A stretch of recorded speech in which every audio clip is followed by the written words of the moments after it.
혹시 병원에 입원하게 되면 낯선 환경에 복잡한 절차에 뭘 어떻게 해야 할지 정말 막막하고 그렇죠? 그래서 오늘은 의사가 직접 알려주는 슬기로운 입원 생활 안내서를 준비했습니다. 병원에서의 모든 과정을 슬라이드로 하나하나 아주 명쾌하게 짚어드릴게요.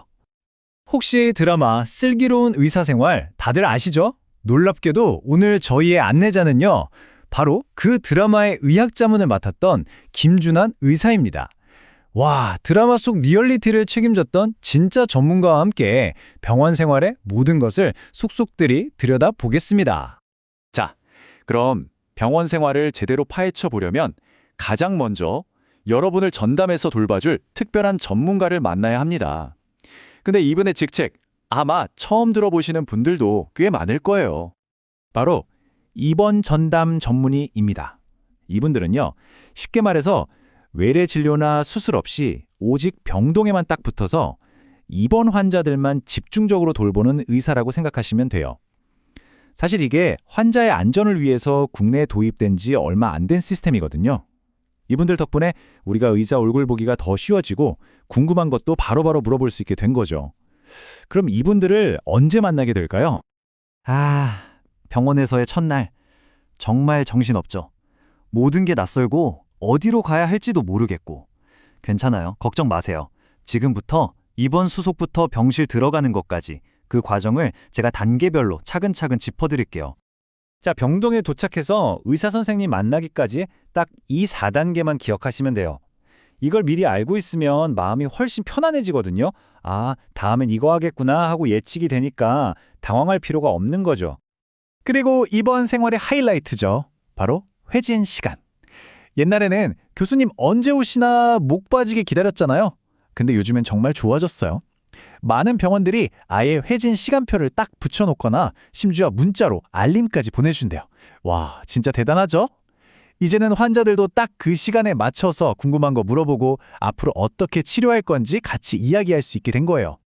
자, 이제 병실에도 좀 적응이 됐다 싶으면 슬슬 머릿속에 물음표가 떠오르기 시작하죠. 지금부터는 환자나 보호자분들이 진짜 제일 많이 물어보시는 질문들 딱 짚어서 알려드릴게요. 아마 이게 입원하는 모든 분들의 첫 번째 질문 아닐까요? 저 얼마나 있어야 돼요? 입원 기간은요, 딱 2가지에 따라 달라져요. 내가 왜 입원했는가? 그러니까 진단을 받기 위해 검사하러 들어온 건지 아니면 수술이나 치료를 받으러 온 건지에 따라서 예상 기간이 달라지는 거죠. 물론 중간에 예상치 못한 변수가 생길 수도 있지만 의사 선생님이 대략적인 계획은 다 설명해 주실 거니까 너무 걱정 마세요. 이것도 정말 중요한 질문이죠. 이 검사 왜 해야 돼요? 내가 내 몸에 뭘 하는지 정확히 아는 거. 치료의 시작이잖아요. 바로 이 지점이 핵심입니다.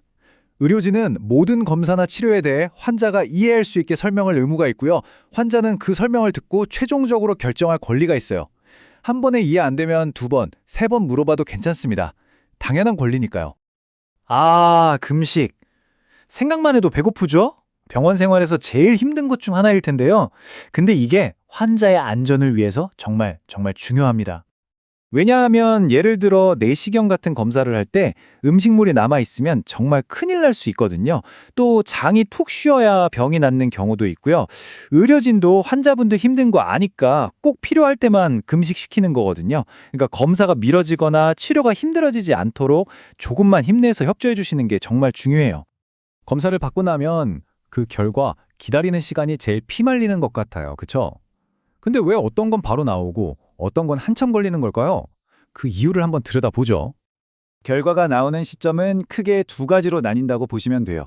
간단한 검사들은 입원 중에 바로바로 결과가 나와서 병동에 계신 입원 전담 전문의 선생님이 설명해 주실 거고요. 조직검사처럼 분석의 시간이 오래 걸리는 것들은요, 일단 입원 중에 검사만 하고 나중에 퇴원하고 나서 외래 진료 보러 오셨을 때 결과를 듣게 되는 거죠. 중요한 건 의사 선생님이 이 검사 결과는 언제쯤 들으실 거예요? 라고 미리 알려주신다는 거예요. 그러니까 무작정 기다릴 필요는 없는 거죠. 자, 이제 고생 끝! 드디어 집으로 돌아갈 준비를 해볼까요? 근데 퇴원도 그냥 하는 게 아니라 안전하고 계획적으로 해야 합니다. 마지막으로 이 퇴원 절차에 대해서 한번 알아볼게요. 몸이 좀 괜찮아진 것 같은데 왜 퇴원을 안 시켜주지? 이런 생각 당연히 들 수 있죠. 요즘엔 퇴원 예고제라는 게 있어요. 이게 뭐냐면 갑자기 오늘 퇴원하세요 하면 환자나 가족들이 당황하잖아요. 그래서 보통 하루 전에는 미리 알려주는 거예요. 마음의 준비도 하고 집에 갈 채비도 하라는 배려죠. 물론 혹시라도 상태가 다시 안 좋아지면 안전이 우선이니까 퇴원이 미뤄질 수도 있다는 점은 기억해 두셔야 해요. 자, 오늘 입원부터 퇴원까지 병원 생활의 A to Z를 훑어봤습니다. 이 모든 내용의 목표는 딱 하나예요. 여러분이 더 이상 막막해하지 않고 내 치료 과정에 주체적인 참여자가 될 수 있도록 힘을 실어드리는 거예요. 오늘 들으신 내용을 바탕으로 만약 다음에 병원에 가게 된다면 어떤 질문을 가장 먼저 그리고 가장 자신 있게 해보고 싶으세요? 한 번쯤 생각해 보시면 정말 큰 도움이 될 겁니다.